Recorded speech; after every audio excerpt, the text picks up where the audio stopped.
If you're tired of marketing feeling like an uphill battle full of algorithms, ads, and empty numbers, you're in the right place.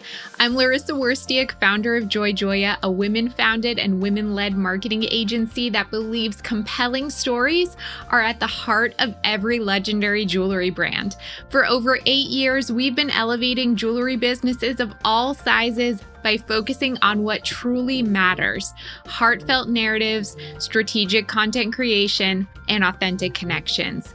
Think of this podcast as your weekly marketing huddle with someone who understands your journey inside and out. The best part, it's on your terms, whether you're sipping a latte, tackling your to-do list, or simply taking a moment for yourself. So let's toss aside that one-size-fits-all playbook and create a marketing journey tailored to your brand's essence. You bring the vision, and I'll share the expertise to make your jewelry brand shine in a sea of sparkle. Welcome to episode 315. December is here, and with Christmas just weeks away, order deadlines are looming, and time is running out for your customers to find that perfect gift. But don't worry, there's still plenty of opportunity to make a big impact. In this episode, I'll be exploring actionable strategies to attract last-minute buyers and ensure your brand becomes their go-to for meaningful, thoughtful holiday gifts. From offering an under-the-tree guarantee and leveraging gift cards to create urgency with flash sales and styling sessions, I'll share tips that will help you stand out in the holiday rush.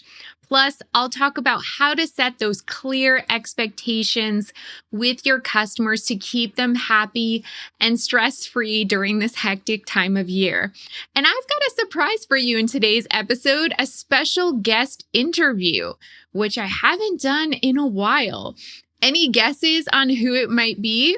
Well, if you read the title of this episode, then you already know. But if you're not familiar with this jewelry designer, you'll have to keep listening to find out. And just a quick note, there won't be a gold mine segment today since we're diving into a longer episode with the interview. But don't worry, I'll bring those insights back in next week's episode. Before we dive in, just a quick reminder, this podcast is available in both audio and video formats. You can listen on your favorite podcast platform or watch on YouTube by searching Joya. Support the podcast by subscribing and leaving a rating and review on Apple Podcasts. It's free and very greatly appreciated. And if you didn't know, I also co-host another podcast, Success with Jewelry, with my friend Liz Kantner, a fellow jewelry marketer and founder of the Stay Gold Collective. We offer a free version available on all podcast platforms and YouTube, plus a membership community with extended episodes and extra resources.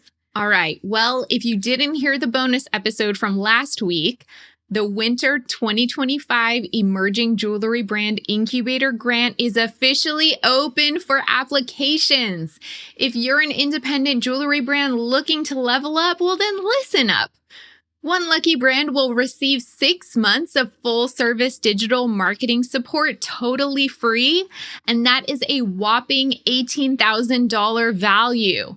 Why are we doing this? Are we crazy? No, because empowering jewelry business owners is at the heart of everything we do. Whether you're just starting out or already shining bright, we want to help you grow. So here's the scoop. You need to have an active jewelry business with an e-commerce presence. If you're already a fan of the podcast and you love our approach to marketing, well, that's a bonus.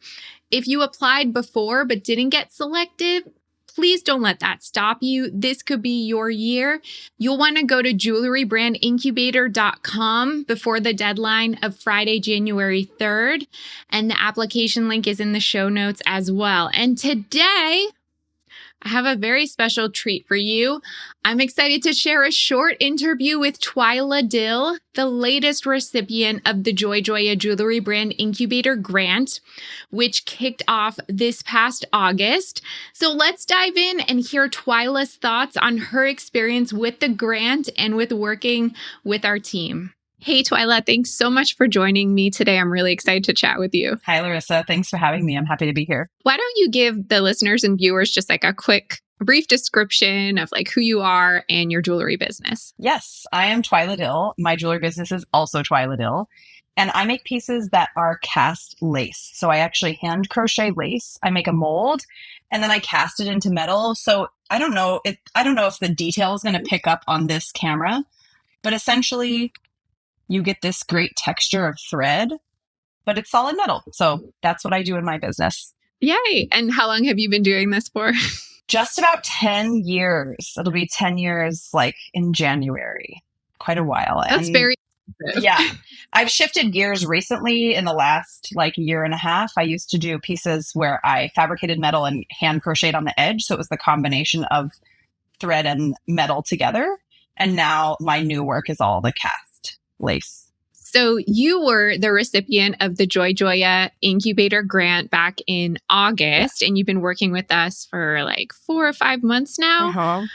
I want to know, where were you in your business? Like when you applied for the grant, what challenges were you facing? Like, give us a lay of the land. Yeah. When I applied for the grant, so I used to have an employee for a few years in my business, and in 2024, kind of at the start of the year, I needed to shift things around as I was like going through a lot of changes. So when I applied for the grant, I did not have an employee, which is kind of new to me, meaning I am doing all 85 jobs myself. At the same time as selling through inventory from my past collections, designing a brand new collection to launch in the fall. There were so many moving parts happening, and I was doing it all myself when I applied for the grant. You definitely had a lot on your plate. I remember. I mean, you still have a lot on your plate. Yes. So what made you decide to apply for this specific opportunity? Like, what stood out to you? I really loved, well, first I loved your approach, how you work with jewelry brands specifically to help them stand out, but then you're also results driven, right? So you're like looking at the analytics, what's actually going to work to get jewelry to a bigger audience for each person that you work with. That I love.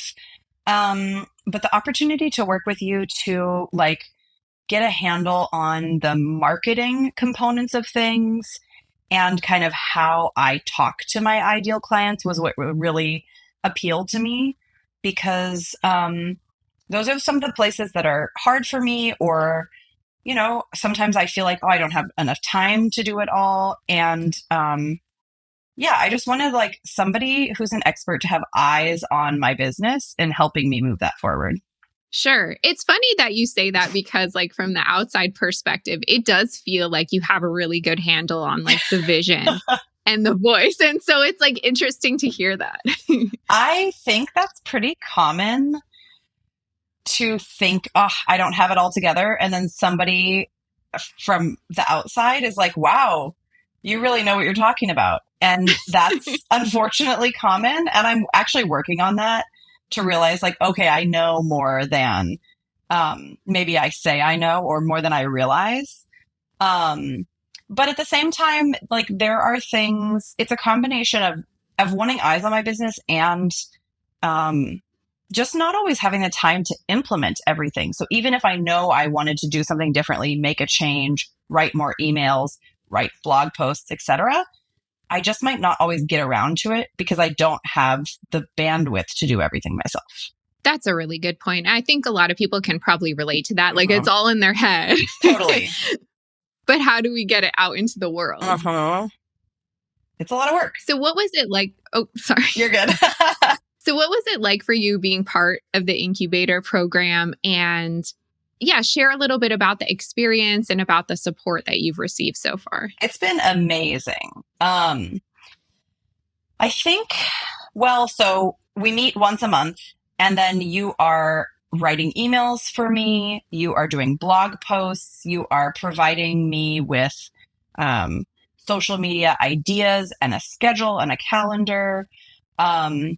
You've done like website audits and business audits of things that can be improved or changed. And among other things, I feel like I'm forgetting things here, but it's like, it's such an all-inclusive experience, and you're kind of getting points on so many different parts of my business. I think the biggest things for me that have been incredibly helpful, the biggest one actually is redoing my flows, my email flows behind the scenes, right? So I send an email. I already sent emails prior to working with Joyette. But I had all these flows going in the background that I didn't update when I rebranded almost a year before, because again, I didn't have the bandwidth and I never got around to it. So for me, that was like the biggest amazing bonus, was to just have you go through those flows and update them and get them to a place where they reflect my branding and they look really good.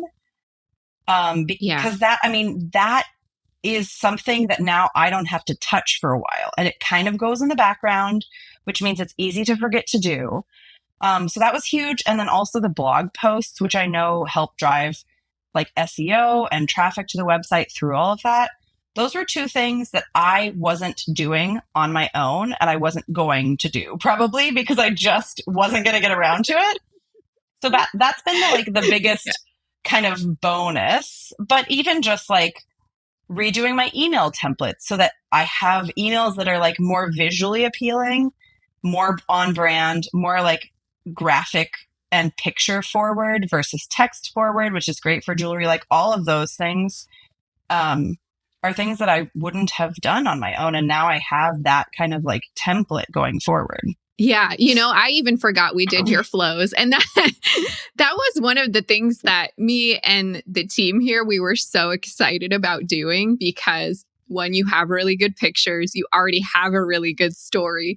So it was like, we can only go up from here. Like there's only good things we can do to try to tell that story throughout the flows. And yes, Twyla's flows were all outdated with her old branding. No shame. It happens so often. Yeah. Like these are things that just get forgotten, like you said, and they're ignored. So now I think they're much more representative of like who you are as a brand. Definitely.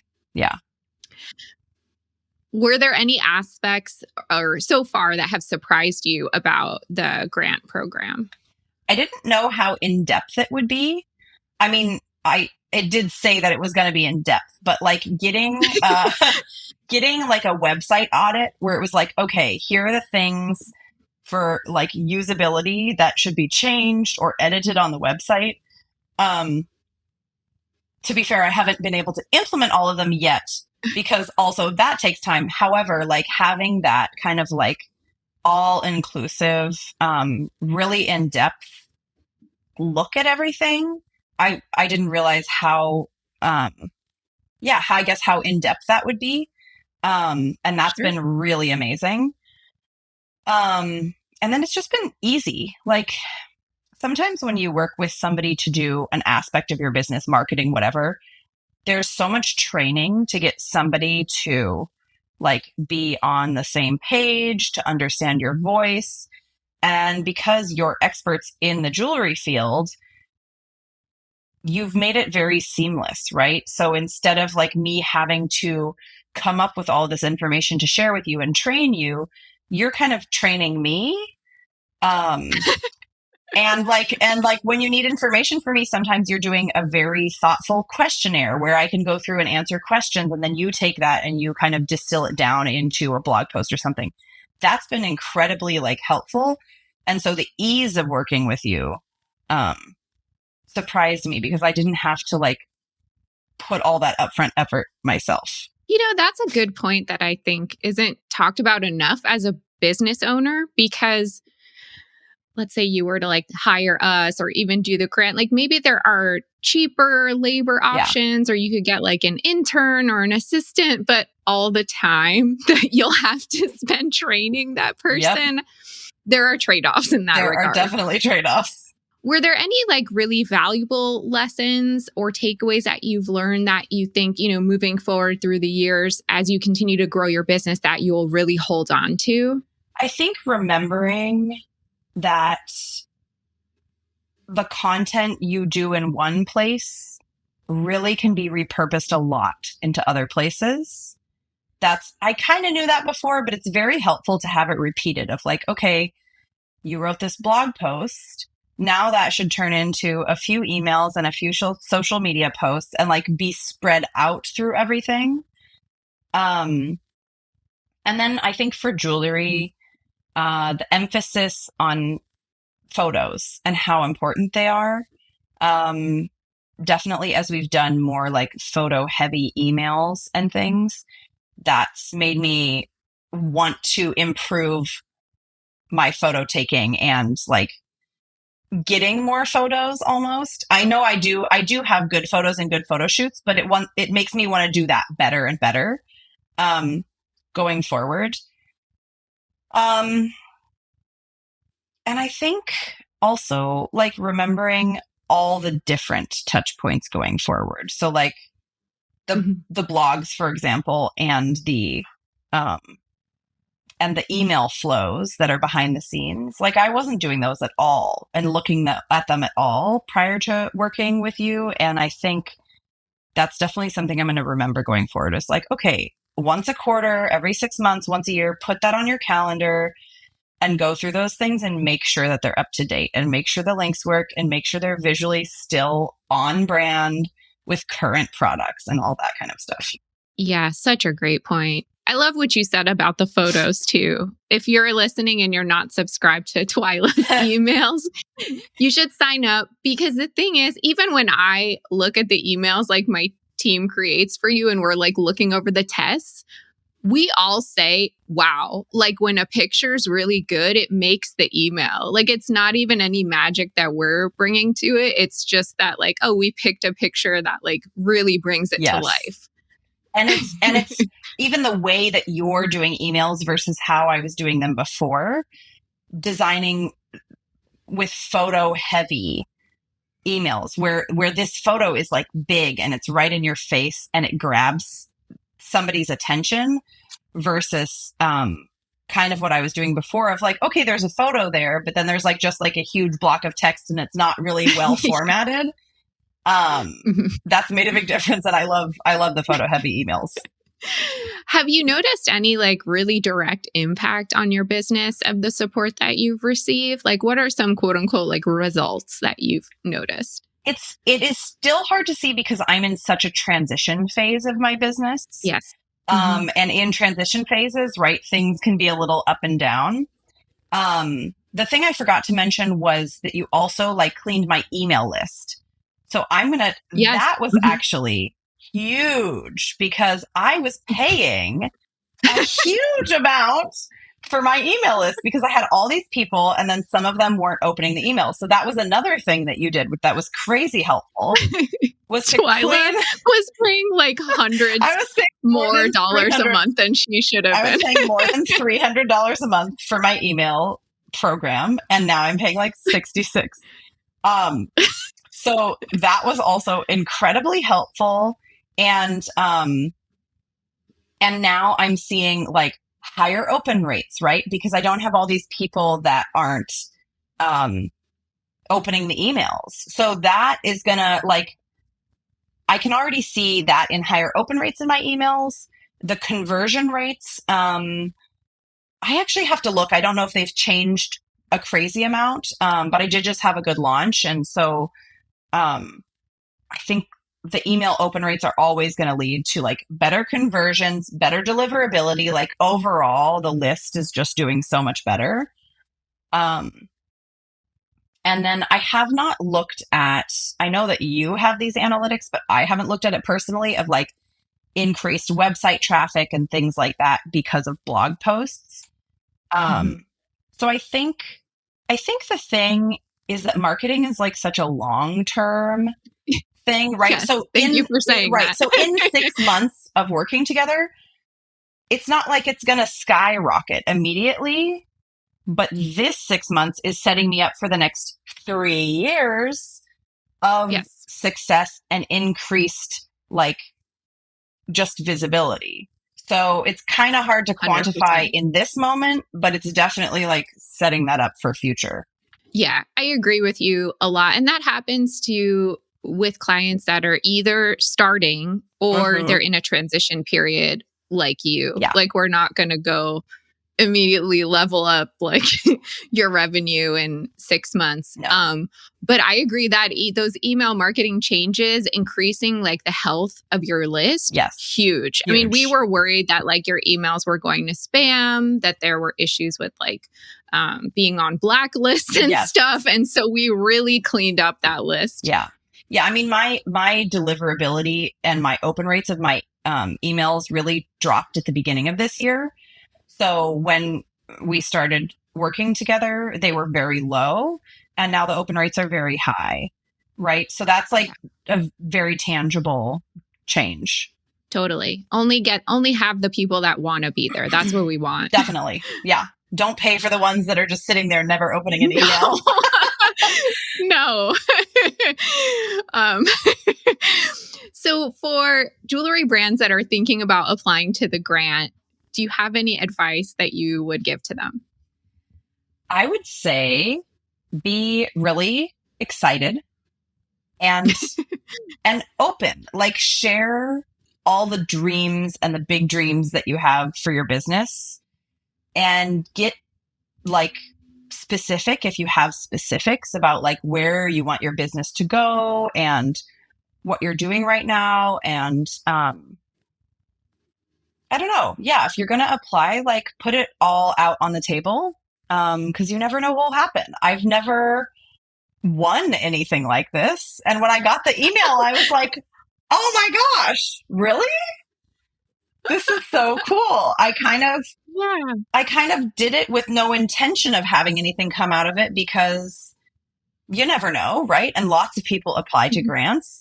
And it was just so exciting to receive that. And I really put my all into the application. So I really like what you said about just being open and sharing like your dreams and your thoughts and your vision, because we take that very seriously. And I like to think that we listen and treat that with care. Because, even though we're working with jewelry brand, all different kinds of jewelry brands, and I hope this comes through to you, it's like we treat them all individually, and we really want to like hear their story and where they want to be in their business. Yeah, it's definitely not about making every brand look the same and have the same voice. You're working with each person to amplify what they already have going on. So what's next for your business, Twyla? What are your exciting goals and plans for the next year? Oh, wow. 2025 is going to be a good one. I'm moving more into fine jewelry.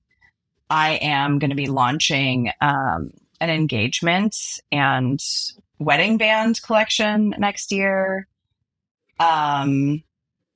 Just moving more into the direction of the cast lace.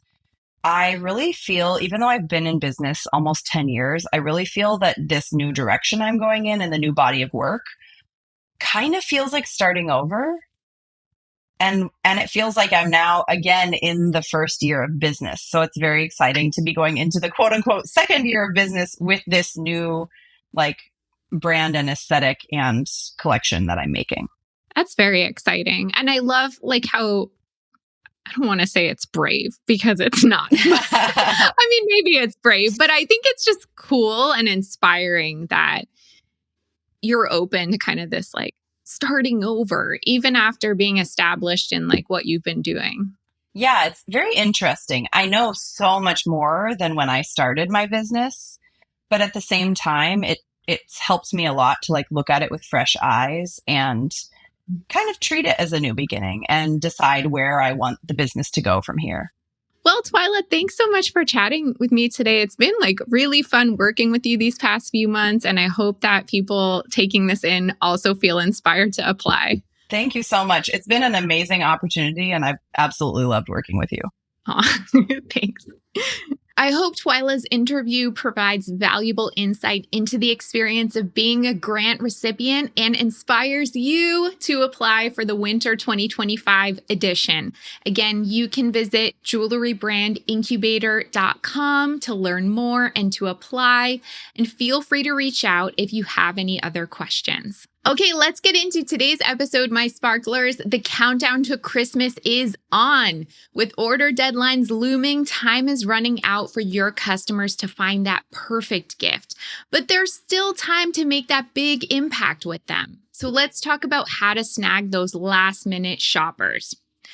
First of all, if you want to attract the last minute shoppers, you have to understand them. So let's talk about who these people are and why they present a golden opportunity for jewelry brands like yours. These are maybe the procrastinators who've been putting off gift shopping until now, the busy professionals who simply haven't had the time, and even the indecisive ones who've been waiting for the perfect inspiration to strike.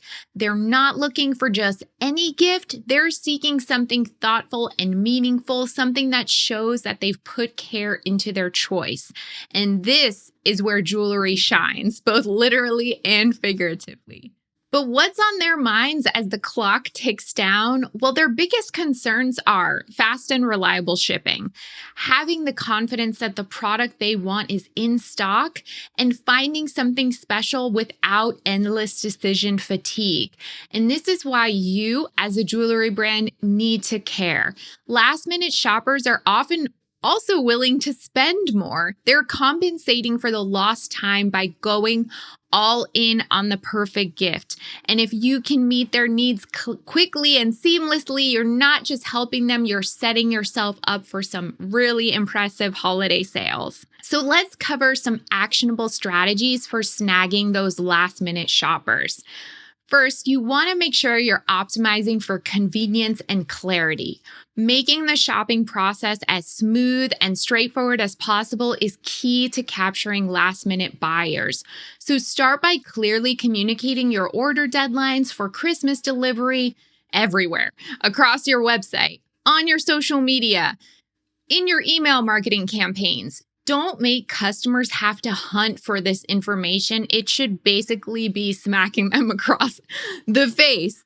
And if you can, if this is part of what you offer, make sure you're offering expedited shipping or even local pickup options to ease their concerns about timing.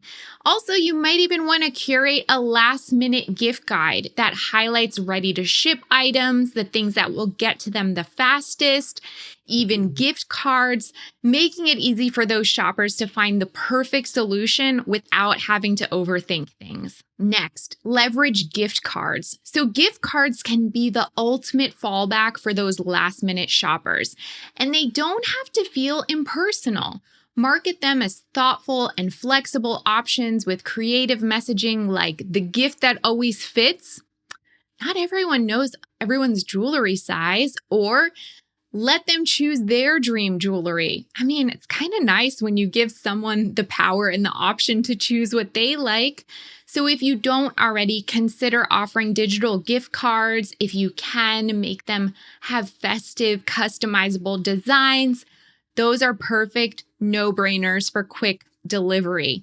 And to make the gift feel even more special, not only for the recipients, but also as confidence for the people buying the gift cards, you could provide ideas for presenting them creatively. Maybe accompanying them with a handwritten note, a beautiful envelope, or paired with a small token gift. Next, you'll really want to lean into social media at this time. Social media is going to be your best friend during the holiday crunch. Maybe you want to run a countdown campaign with posts like 7 days left to guarantee Christmas delivery, creating that urgency. Showcase in stock and ready to ship items with eye-catching product photos. Maybe even styling tips to inspire those last-minute buyers. And don't forget to highlight, if you offer them, extras like gift wrapping services or personalized touches that make the gifting process even easier for your customers. Also, don't neglect those email campaigns for extra urgency. Email marketing, just like social media, is a powerful tool to connect, especially with those high-intent shoppers. Those people that have expressed interest in buying by adding to cart, or maybe they've purchased before. So use subject lines here like last call for holiday delivery or Only a few left. Shop now to grab attention and spark action. Segment your audience to target those people who are the most likely to buy, like, as I mentioned, customers with abandoned carts or people who in previous years have purchased during the holiday season. And be sure to have those clear calls to action, emphasize the shipping options, make sure the order deadlines are very clear and easy to access. So if you can, if this makes sense for you, partner with local boutiques or host local pop-ups, and those can be a fantastic way to attract those last-minute shoppers.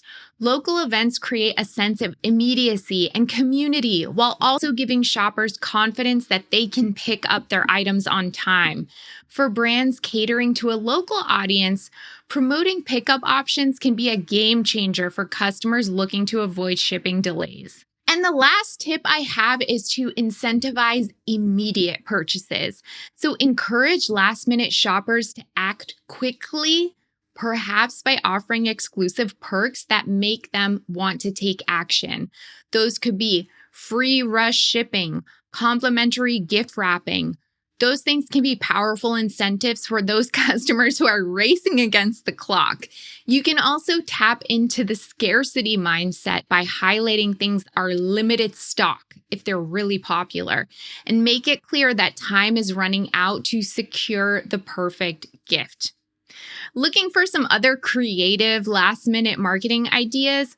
Maybe you can offer an under-the-tree guarantee by promising that select items will arrive in time for Christmas, and that really helps give those last-minute shoppers peace of mind. You can also create urgency and excitement with flash sales or limited-time offers that are tailored specifically for those people that are scrambling to find that last-minute gift, and maybe they missed the November sales, those Black Friday sales, earlier discounts. And for a more interactive approach, maybe even consider hosting a virtual holiday styling session where you can then showcase gift ideas, answer questions in real time, and help shoppers confidently choose their gifts with you right there, leading them toward their purchase. Above all, I think at this time of year, it's really important to manage customer expectations. So as the holiday rush intensifies, managing those expectations becomes crucial. You want to be so transparent about shipping deadlines, about product availability, about any potential delays that may arise, because you want to avoid last-minute disappointments. Clear communication, whether it's through your website, through social media, through email, really helps build that trust and ensures a positive shopping experience, and also cuts down on complaints that you have to deal with. Finally, always just maintain a helpful and empathetic tone in your marketing communications at this time of year, even if you feel a little bit stressed. A little extra care during the holidays can leave a lasting impression on your customers. So what do you think? Are you doing a push to cater to those more last-minute shoppers? Let me know in the comments on YouTube or send me a DM on Instagram. I'd love to hear any thoughts or questions you may have. Let's see how I can help you. And that's it for today. If you want to reach out, you can always email me, Larissa, that's LARYSSA @joyjoya.com. And if you love this podcast, please share it with a friend who'd appreciate it. Don't forget to subscribe as well as leave a review on Apple Podcasts. If you're completely new to digital marketing, then you'll want to purchase and read a copy of my book, Jewelry Marketing Joy. Visit joyjoya.com/book for more information.